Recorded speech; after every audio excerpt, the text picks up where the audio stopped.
In the United States, heat and heat waves are the leading cause of death, even more than hurricanes and tornadoes combined over the past 30 years.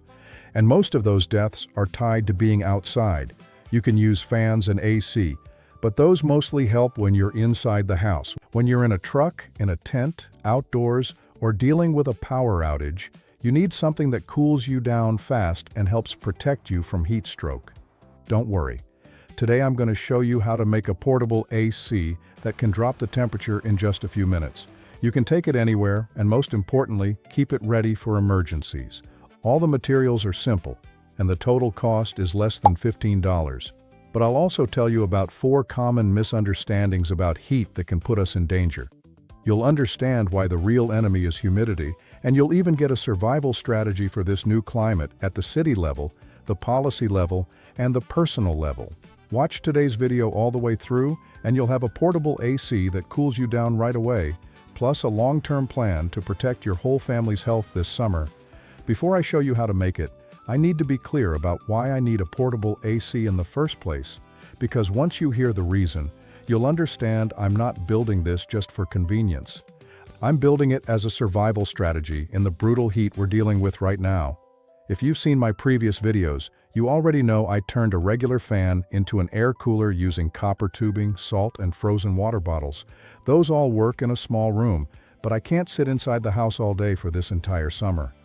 All of us spend at least part of our lives living, working, or having fun outdoors. And as global temperatures rise, those activities get more dangerous. It's simple. Our bodies cool down by sweating. When the air is dry, sweat evaporates more easily. So at the same temperature, dry heat in the desert can feel more tolerable than humid heat in Austin, Houston, Florida, or Louisiana. But when humidity is high, the air is already packed with moisture. Sweat sits on your skin, but it can't evaporate. The result is your body keeps sweating non-stop, but it doesn't cool down. And that trapped heat can put us in danger. I'm not saying this to scare you. It's already happened. Corey Stringer, a professional football player, died from heat stroke. In Hungary, 2 postal workers died during a 42 degrees Celsius heat wave while walking and biking for work. A marching band trip in New Orleans sent 4 students to the hospital with heat stroke.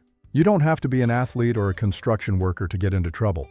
You might just be mowing the lawn, fixing something in the garage, sitting in an old car with a broken AC, sleeping in an RV, or waiting for the power to come back during a heat wave. At the wrong moment, heat can kill you. So I need something that can come with me, something like a homemade portable AC. The good news is, this thing doesn't need to be complicated, and anybody can make it. And here's what you need to get ready to make this portable AC. There's a good chance you already have half of this stuff. First, you need a 5-gallon bucket with a lid. A regular white plastic bucket is fine. It doesn't need to look nice. This is not living room decor. It just needs to be clean, sturdy, and have a lid that closes. Next is a small fan. I like a battery-powered fan or a USB rechargeable one, because the whole point of this thing is portability. If you're using it in a car, truck, van, or RV, a 12-volt fan that plugs into the vehicle works really well too.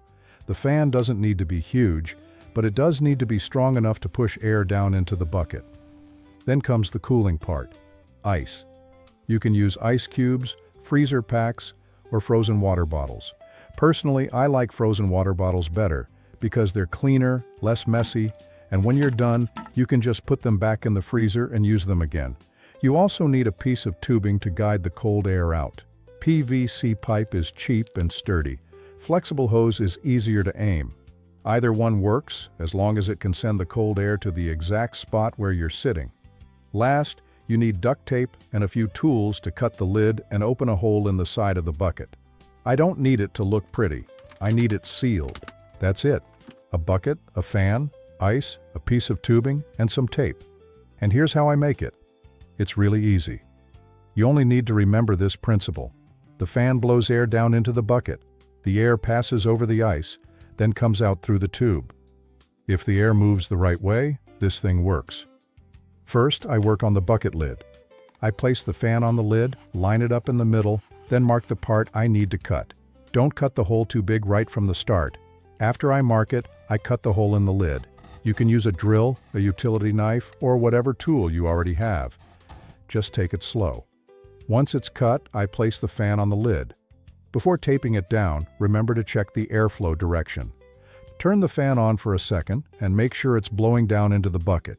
If you install it backward, the fan will pull air up from the bucket instead of blowing air down. Then the air coming out of the tube will be very weak, almost useless. Once the fan is facing the right way, I use duct tape around the edge to hold it in place. It doesn't need to be pretty, it just needs to be firm and sealed. Next, I make the air outlet hole on the side of the bucket. I choose a spot around the middle of the bucket or a little lower, then hold the tube against it to mark the opening. Don't put the hole too low, because when the ice melts, the water could reach it. Don't put it too high either, because the cold air around the ice will have a harder time getting out. Then I cut the hole in the side of the bucket and push the tube in. If the tube is a little loose, I wrap more duct tape around the tube to thicken it up, then push it back in so it fits. After that, I seal around the joint with tape. Now comes the cooling part. I put a few frozen water bottles into the bucket, then add freezer packs or a little ice if I want it to get cold faster. But don't pack the bucket completely full of ice. Air needs a path to move through. If you stuff it too full, sure, it'll be cold, but the air won't go anywhere. Now close the lid and turn on the fan. Put your hand in front of the tube. If cool air is coming out, you did it right. If the airflow is weak, check 3 things. Is the fan blowing the right way? Is the tube leaking air? And is the ice blocking the airflow? Finally, place it close to your body. Don't set it too far away and expect it to cool the whole room. This cools the person sitting near it. It doesn't cool the whole house. That's it for the basic version. Now comes the interesting part. What are the limits of this first version, and how would I upgrade it so it lasts longer? You can absolutely stop at the version we just made, because it already works and you can call it a success. But if you want to take it into the garage, put it in a vehicle, bring it camping, or use it during a power outage, then I have to be honest, the first version still has a few things worth upgrading. The first thing I'd change is the ice. Ice cubes get cold fast, but they melt fast and make a mess. So I like frozen water bottles better. They're cleaner, neater, and when you're done, you can just put them back in the freezer. If I want it colder at the beginning, I can add a little ice, but the main cold source is still frozen water bottles. The second problem is that it doesn't last very long. The bucket walls are thin, so the ice melts faster, especially in a hot garage or a hot vehicle.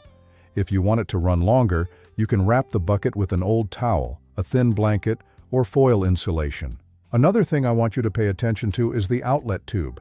PVC pipe is cheap and sturdy, but it's a little stiff. If you're using this in a car, tent, or RV, a flexible hose is much more convenient. You can put the bucket on the floor and aim the airflow right up to where you're sitting or lying down.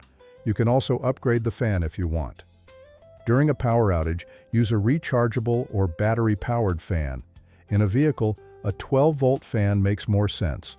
A stronger fan gives you better airflow, but it also uses more battery and melts the ice faster. And I know somebody's going to ask, why not use dry ice? I don't use it. Yes, it's colder.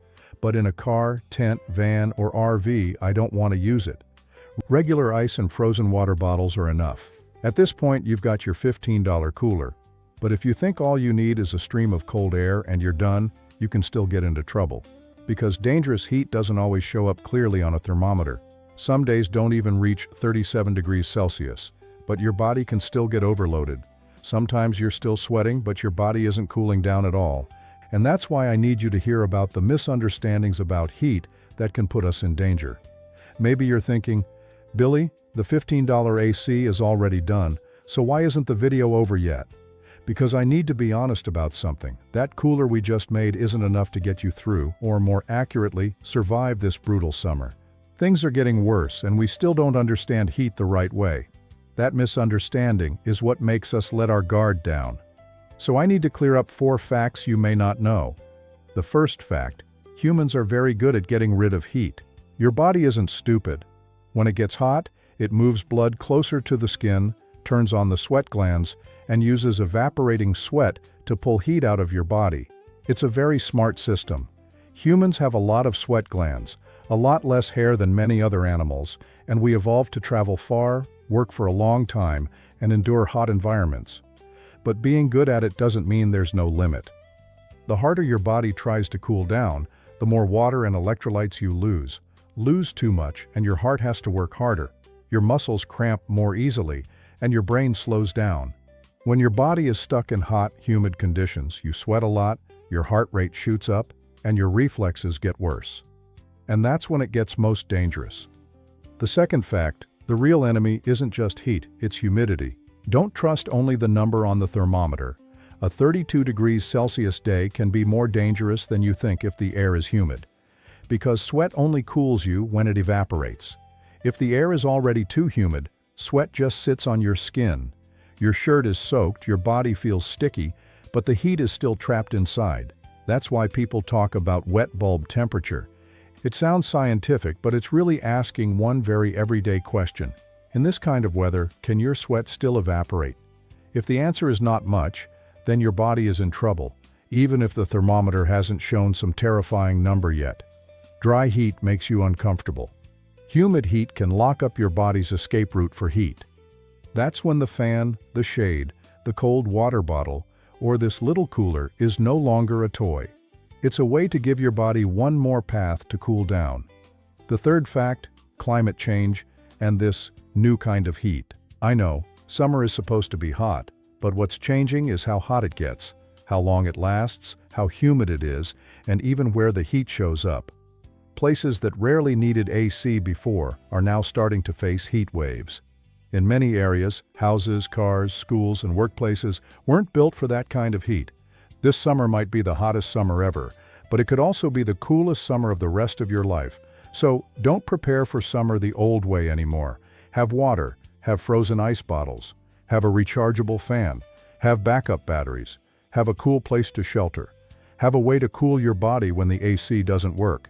That's not just convenience, that's a survival strategy. The final fact, regular people are not the villains for wanting to cool down. I hear a lot of people say things like turning on AC is selfish, using cooling devices hurts the environment, wanting to feel cool is weak. Sorry, but no. When heat can put older people, little kids, sick people, workers, people living in cars, or people in homes without AC in danger, cooling isn't a luxury, it's safety. The real reasons the climate is getting more dangerous are in how we build cities. Too much concrete, too much asphalt, too few trees, too little shade. Some neighborhoods are hotter than others just because of unfair planning history, fewer trees and fewer cool spaces. Cities can be hotter than less developed areas, and neighborhoods that were once affected by redlining in the United States still have fewer trees and more heat today. Europe is the same way. Many places didn't need AC before, so homes weren't prepared for heat waves, but when extreme heat arrives, people are short on equipment, short on infrastructure, and then they're told they have to sit there and suffer through the heat to live green. Living green does not mean sitting in heat until you end up in the hospital. So don't only ask, how do I cool down in the next 10 minutes? The bigger question is, how do I live through summers that are hotter, more humid, and harder to predict? This bucket helps one person, but it also makes me think about something more frustrating. Why do regular people have to figure out how to survive the heat on their own, while cities, workplaces, and weather reports still act like it's no big deal? If we want to live with this new heat, we need a real strategy. Part of it is the big stuff, cities, rules, workplaces. Part of it is smaller, how each family prepares to protect itself. First, a lot of cities need to stop cooking themselves. I don't need a PhD to know a parking lot at noon is hotter than a street with trees. Just walk out there in a thin pair of shoes and you'll understand. Concrete and asphalt soak up heat all day, then release it back at night. Trees do the opposite. They give shade, keep the ground cooler, and make the whole neighborhood easier to breathe in. What makes me angry is that this heat is not shared equally. Areas with more trees, more shade, and airier homes do better. Areas covered in concrete with fewer trees and less investment get hotter. In the United States, many neighborhoods that were once affected by redlining still have fewer trees and more heat today. That is not the fault of some elderly woman turning on AC in her bedroom. That is the fault of how we build our cities. Second, weather reports need to tell the full story. I don't want to hear that it's 35 degrees Celsius outside and then get a cheerful, have a great day. Dry 35 degrees Celsius and humid 35 degrees Celsius are two different beasts. Temperature tells me what the thermometer sees. Heat index tells me what my body is going to dew with. Dew point tells me how heavy and suffocating the air feels. Wet bulb tells me whether my sweat can still do its job. If the dew point is already above 21 degrees Celsius, I treat that as a yellow flag. If the heat index jumps over 43 degrees Celsius, I'm not going outside trying to be a hero with the lawnmower. And if you go hiking in the summer, before you look at the temperature, the thing you need to look at is the dew point. A 36 degrees Celsius day, dew point 24 degrees Celsius, wet bulb 28 degrees Celsius, heat index 44 degrees Celsius, blazing sun. The smart decision is not just push a little more. The smart decision is stay inside. And here's what a lot of people don't like hearing. Not everyone has the right to stay inside. That's why I think we need laws to protect workers in this kind of extreme heat. Delivery workers, road crews, warehouse workers, construction workers, drivers, kitchen workers. For them, heat is part of the job. Telling someone who has to stand in the sun for 8 hours to drink more water is not a policy. That's washing your hands of the problem. Some places have had to make rules. In summer, during the hottest hours of the day, outdoor work has to stop and workers have to have shade, water, and cooling equipment. Sounds pretty basic. But in many other places, workers are still standing on hot roads, hot concrete, around hot machinery, and being told to just push through. If the weather is dangerous enough that I don't dare go outside to mow the lawn, then it's dangerous enough that a worker should not have to stand outside in the road at noon. Nobody should have to choose between a paycheck and heat stroke. And at the family level, I'll be very practical. While I'm waiting for cities to get smarter, workplaces to get more decent, and weather reports to say enough, I'm still going to prepare myself. Rechargeable fans, backup batteries, frozen water bottles, electrolytes, cold towels, sun-blocking curtains, a cool shelter if the AC breaks, and if needed, a small cooler like this one. This $15 AC is not the answer to climate change, hot cities, or bad labor laws. It's just a small tool. But I like small tools because they give regular people a little bit of control. If you've ever had heat stroke, or even almost had it, you remember it for a long time. Your body feels drained, your head spins, you feel nauseous, your heart races, and your arms and legs don't really listen to you anymore. At that point, you're not thinking, it's a little hot. You just want to get out of there right away. And the biggest lesson is this. Heat is not just temperature. 32 degrees Celsius can still be dangerous if the humidity is high. If sweat doesn't evaporate, your body doesn't cool down. You can still be sweating like crazy, but inside, your body is still heating up. Summers now have more days that are hotter, longer, and more humid. AC gets overloaded more easily, cars heat up faster, garages get hotter, power outages get more dangerous. So don't wait until you're dizzy to look for water. Don't wait until the AC breaks to think about a rechargeable fan. Don't go outside at noon just because you were able to do it yesterday. That's why I make these videos. I want to test cheap, easy, actually useful methods, cooling your body, cooling a room, keeping the house cooler, and changing a few small habits so we can stay safer. If you want more tips like this, make sure you subscribe. I'll be back with more useful videos.